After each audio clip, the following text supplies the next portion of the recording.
আমি ইউনিয়নের সভাপতি হিসাবে নেত্রী আনতে তাকে খালাস দেওয়া হোক।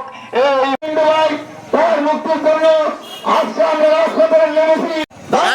জবাব দিয়ে আমরা রাজপথে থেকে মুক্তি দেওয়া এই বলে আর আপনারা দাঁড়াবেন। আপনার অপেক্ষা আছে। শুধু আমরা বলতে চাই এই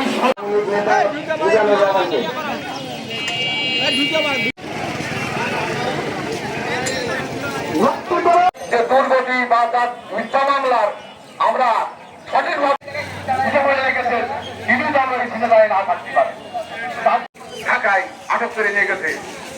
যাই হোক আমাদের ঝিনাইদহ জেলার কি দুর্দিনে আমরা ছিলাম সেই অনেকগুলো সমাগম করে